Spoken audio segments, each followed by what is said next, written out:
Chance পাইলেই সফলতা? হ্যাঁ, দেখতে পাচ্ছি তো আমরা চান্স পাইলে সফলতা না। বুয়েটের স্টুডেন্ট, মেডিকেল স্টুডেন্ট, পাবলিকের স্টুডেন্ট, সব জায়গায় ওরা ওদের চিন্তা কি বিসিএস ক্যাডার হবে, ওদের চিন্তা কি চাকরি নিবে। এই মেন্টালিটি নিয়ে কিন্তু ওরা বড় হচ্ছে। ঢাকা ইউনিভার্সিটির ক ইউনিটের জন্য ফর্ম তুলেছিলাম। ফ্যামিলি এমন ভাবে মাইন্ড সেট আপ দিছিল যে ঢাকা ইউনিভার্সিটিতে চান্স পাইতেই হবে। আমিও স্বপ্ন দেখে ফেলেছি, জয়কুলির প্রশ্ন ব্যাংক সব একদম ভালো করে সলভ টলভ করে গেছে। আর আমার খুব ভালো প্রিপারেশন। ক ইউনিটে পরীক্ষা দিতে গেলাম, পরীক্ষার হলে ঢুকে টেনশন শুরু হয়ে গেল। একটা দুটা না পারতে মাথা ওলায় গেল। দেখা গেল যে 20টা না কয়টার মতো আর কি সঠিক করছিলাম, বাদ বাকি আন্দাজে দাগায় চলে আসার পরে খুব মন খারাপ হলো। বাসায় আর ঢুকলাম না। এদিক সেদিক ঘোরাঘুরি করে বন্ধু বান্ধবদের সাথেও দেখা না করে খুব মন খারাপ নিয়ে আর কি বাসায় প্রবেশ করলাম। মাথার ভিতরে অনেক চিন্তা আসলো, আমি তো চান্স পাবো না, কি করবো আর। তো আল্লাহ আমাকে একটু ভুলে যাওয়ার একটা গুণ দিয়েছেন আর কি, নিয়ামত বলবো, যে কষ্টগুলো ভুলে যাই, মানে যেগুলো খারাপ লাগা আছে বেশিক্ষণ থাকে না। এটা একদিক দিয়ে ভালো। তো দেখা গেল এই সময়টা আমি আবার ভুলে গেলাম। আচ্ছা ঠিক আছে, কি হবে এখন, আরেকটা আছে, ডি ইউনিটের পরীক্ষা আছে, লেটস ট্রাই ইট। তো একটাতেও চান্স পাইনি পাবলিকে, মাশাআল্লাহ আলহামদুলিল্লাহ।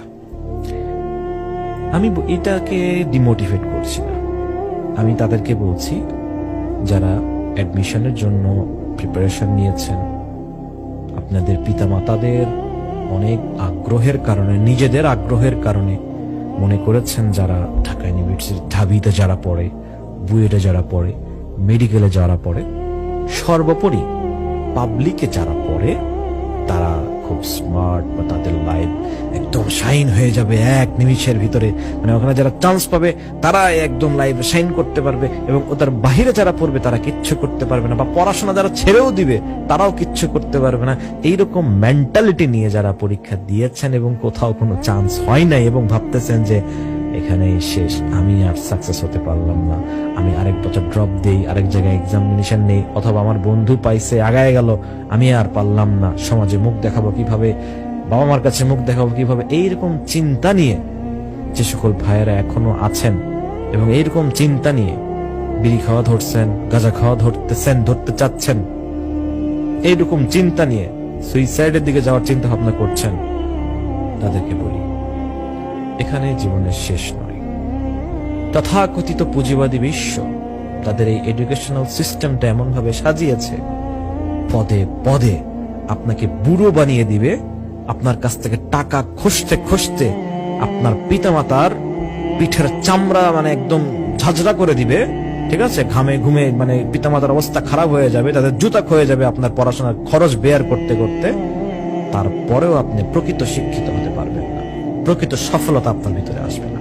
এটাই পুঁজিবাদী বিশ্বের এডুকেশন সিস্টেমের অবস্থা।